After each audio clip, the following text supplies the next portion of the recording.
Padahal dia mendatangkan keberkahan. Dari bumi datang keberkahan, tanahnya subur, tanamannya subur, ya kan? Nah, pertanyaannya, keberkahan tadi itu siapa yang menikmati? Seluruh makhluk. Kalau di negeri itu aman, nyaman, berkah, maka hewan-hewan di situ pun dia dapat keberkahan. Tumbuh-tumbuhan berkah. Orang manusia dapat keberkahan, baik dia beriman ataupun tidak beriman. Ini sebenarnya orang beriman menyebabkan kedatangan keberkahan dari langit dan dari bumi. Lalu keberkahan itu dinikmati oleh orang kafir itu sendiri. Tapi mereka membunuh orang yang beriman, yang mendatangkan keberkahan. Apa salahnya? Bertanya, di masalahnya orang beriman kok kita, ya kan? Terjadi kerusuhan di Rempang. Pertanyaannya apa salahnya orang Rempang itu? Nah, gitu ya. Kok bisa terjadi seperti itu? Ya kan? Jadi kalau seandainya ada orang beriman yang dizalimi, itu bukan karena apa-apa, tapi karena iman mereka. Jadi iman kok jadi masalah bagi orang lain, ya kan? Tidak senang orang melihat kita gitu. Padahal orang beriman itu mendatangkan manfaat. Bumi ini, bapak-bapak, ibu-ibu, kan sudah kita bahas. Sedikit orang yang beriman pada masa Nabi Nuh, akhirnya banyak yang kuburnya dihabisi. Sedikit yang beriman pada masa Nabi Hud, akhirnya kaum Ad dihabisi. Sedikit yang beriman pada masa Nabi Soleh yang lahir, banyak yang tidak beriman, mereka dihabisi, yaitu kaum Samud, begitu ya. Nah, sekarang Allah juga cerita kepada Nabi Muhammad bahwa ada yang disebut dengan Ashabul Ukhdud, orang yang membuat parit, lalu mereka memasukkan kayu bakar kepada dalam parit itu dan membuat api besar. Lalu orang yang beriman mereka masukkan ke dalam api yang besar itu. Alasannya cuma satu, yaitu karena mereka beriman. Padahal orang yang beriman mendatangkan berkah, dari langit, berkah dari bumi, dan keberkahan itu juga dinikmati oleh orang-orang kafir itu. Nah, kalau di situ banyaknya orang kafir, sedikit atau tidak ada orang yang beriman, apa yang terjadi? Maka akan datang musibah. Jadi kalau begitu, benteng supaya tidak terjadi musibah itu siapa? Orang yang beriman. Ya kan? Al-Quran mengatakan seperti ini. Apa kata Allah dalam ayat ini? Orang zalim akan mendatangkan musibah. Makanya kita harus mencegah kezaliman itu. Justru yang mereka habisi orang-orang yang akan mendatangkan berkah. Kata Allah, wattaqu fitnatal la tusibanna alladziina zalamu minkum khassah wa'lamu annallaha syadidul iqab. Kalau terjemahannya, dan peliharalah dirimu dari siksaan, dari musibah yang tidak hanya menimpa orang-orang yang zalim saja, tapi orang yang beriman pun kena musibah. Ketahuilah bahwa Allah amat keras siksaannya. Pertanyaannya, siapa yang mendatangkan musibah di sini? Kenapa datang musibah? Orang yang zalim. Nah, orang beriman mendatangkan berkah, orang zalim mendatangkan kehancuran. Justru yang mereka habisi orang yang mendatangkan keberkahan. Yang mereka musuhi orang yang mendatangkan keberkahan. Nabi Nuh mendatangkan keberkahan, Nabi Hud mendatangkan keberkahan, Nabi Soleh mendatangkan keberkahan. Lalu mereka musuhi, mereka mau bunuh, ya kan? Akhirnya yang mendatangkan keberkahan itu pergi dari negeri itu, maka negeri itu menjadi hancur hancur-hancurnya. Di waktu kaum Ashabul Ukhdud ini menghancurkan orang-orang yang beriman, lebih kurang jumlahnya 70 orang yang kokoh dengan keimanannya, ya kan? Maka sebenarnya orang-orang zalim sedang menyerumuskan dirinya dalam kehancuran, ya kan?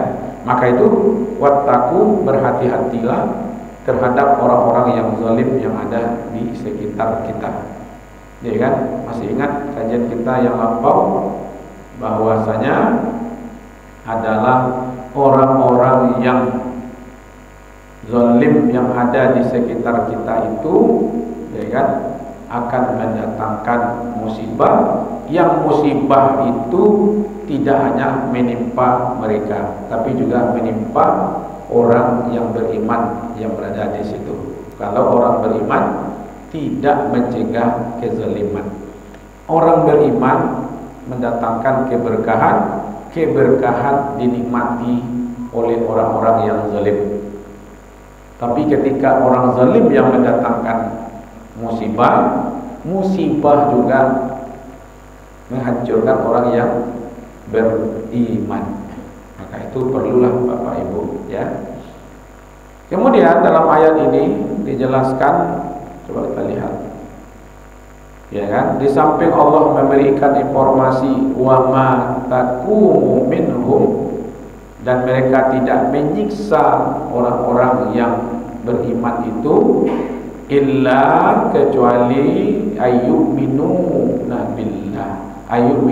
billahil azizil hamid, kecuali mereka beriman kepada Allah, Allahnya yang aziz.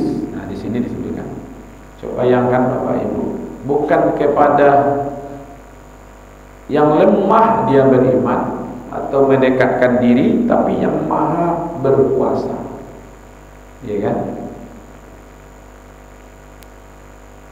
Cuma kenapa Allah hendak tolong waktu mereka dimasukkan ke dalam parit itu, gitu ya? Nah, disinilah rahasianya Bapak Ibu. Allah ingin memperlihatkan, ya kan, kekokohan imannya manusia kepada Allah, sehingga diancam pun, mau dibunuh, mau dihancurkan, mereka tidak berpaling.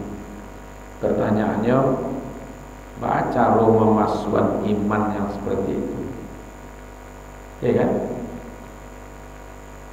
Anak muda ini yang bernama Abdullah, dia mengkorbankan dirinya, memberitahu kepada raja, engkau tidak bisa membunuh saya kecuali dengan cara yang saya tunjukkan. Artinya Bapak Ibu, kita diuji oleh keimanan kita masing-masing, ya kan? Imannya adalah di situ kepada Al-Aziz, ya kan, yang maha perkasa, ya, yang tidak pernah terkalahkan karena keagungan dan kekuasaannya. Maka itu sudah bisa dipastikan. Berhadapan orang-orang kafir dengan orang beriman, yang akan dihancurkan sebenarnya adalah orang-orang kafir itu. Kalaupun ada yang disiksa, itu tempatnya surga. Masih ingat ada seorang ibu yang menggendong bayinya kan. Lalu ibu itu agak ragu, ragunya bukan karena imannya, melihat bayinya ini agak ragu dia. Akhirnya bayi itu yang ngomong. Apa kata bayi itu pada ibunya? Ya kan, engkau berada di jalan yang benar, yang hak. Hari ini ada api yang menyala, pasti akan mati. Tapi ada nanti di akhirat api yang menyala yang tidak akan pernah berakhir. Akhirnya mengokohkan ibu itu masuk ke dalam api yang besar itu. Jadi kalau kita lihat ya, hal yang terjadi, Fir'aun berhadapan dengan Nabi Musa, maka Fir'aun dihancurkan. Samud berhadapan dengan Nabi Soleh, Samudnya dihancurkan. Kaum Ad berhadapan dengan Nabi Hud, maka Nabi Hudnya dihancurkan. Fir'aun Qarun juga. Ibrahim berhadapan dengan Namrud, Namrudnya dihancurkan. Nabi Muhammad SAW berhadapan dengan Abu Lahab, Abu Jahal, Abu, semuanya betul-betul menjadi abu setelah itu lagi. Ya kan? Nah, jadi artinya bapak-bapak, ibu-ibu, mereka sebenarnya tidak sadar kalau mereka sedang berhadapan dengan yang maha perkasa, yaitu Allah. Yang terakhir Allah sebutkan di situ Hamid, yang maha terpuji. Ya kan? Jika begini, apa hubungannya? Jangan dikira nanti Allah membiarkan, ya kan, orang-orang beriman itu dibakar api di dunia. Bukan Allah lemah, ya kan, tapi punya sifat, ya Allah tahu kapan yang terbaik, ya kan, untuk memberikan pertolongan, ya kan. Jangan mengira nanti orang-orang kafir merasa hebat, mereka merasa menang, tapi Allah sebenarnya memberi waktu saja. Lalu apa akibat kepada orang-orang yang kafir itu? Itu akan ada di dalam ayat yang ke-10, ya kan? Kalau mereka tidak taubat, kalau mereka tidak kembali kepada Allah, maka Allah akan sediakan azab yang dahsyat untuk mereka. Insyaallah kita dalami ayat yang ke-10 pada pertemuan yang akan datang. Terima kasih. Mohon maaf wabillahi taufiq wal hidayah. Wassalamualaikum warahmatullahi wabarakatuh.